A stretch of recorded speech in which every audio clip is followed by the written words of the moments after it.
You see, I was going to speak about discrimination, and immediately you've discriminated because I received a round of applause and the previous speakers haven't. So perhaps you can quickly give them all a round of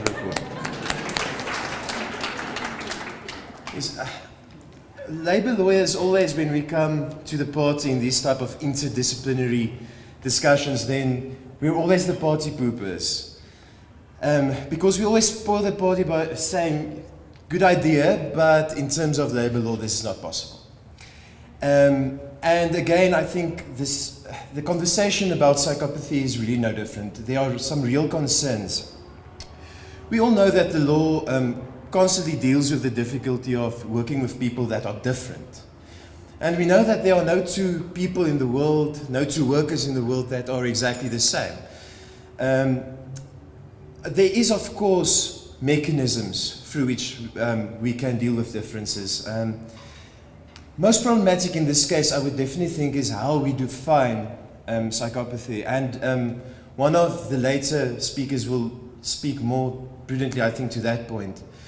Because how we define it is really very important towards the context of employment law and employment equity especially.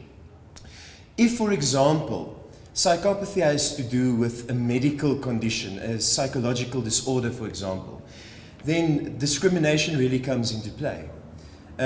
Using a psychometric test, although possible, of course, can be very difficult if it's biased or skewed towards eliminating certain people with certain characteristics, especially if they have no control of that characteristic. If, however, as some people say, it's merely a condition where you lie on the outsets of normal personality traits, then I do not necessarily think that that would be a problem. Remember also that there are certain defenses created when we differentiate, we can discriminate.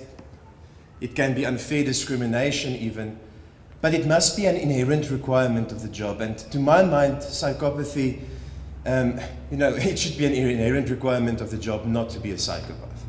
Problem comes in when I think the person is not 100% bad, but there's certain characteristics that in certain circumstances creates problems. Of course, so as you said, we can deal also with the situation by means of probation, but probation is actually quite a labor-intensive process, and I'm not convinced that in South Africa especially companies really manage probation as it should be done. I myself a couple of years back went through the probation process. I knew I was under probation because my contract said so, but the whole year of my probation, nobody said the word probation to me. And I just heard after a year that my probation period was up. So there are some real procedural requirements, and it's quite difficult for some companies, especially if it's a smaller company. I do, however, also think that it's possible to catch, as a safety net, psychopaths through the means of their conducts. And that's perhaps the approach I like better. I don't personally like this idea of eliminating people from a certain organization just because they might be inclined towards certain behavior. As a general principle of law, that's problematic. In the criminal law, we've got the saying that it's better for 100 criminals to go out free than it is for one innocent person to go to jail.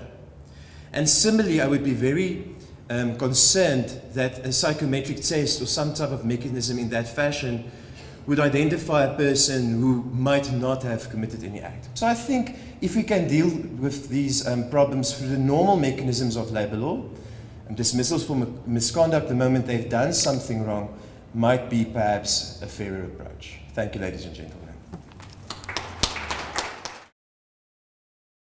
The University of Johannesburg. Rethink, reinvent.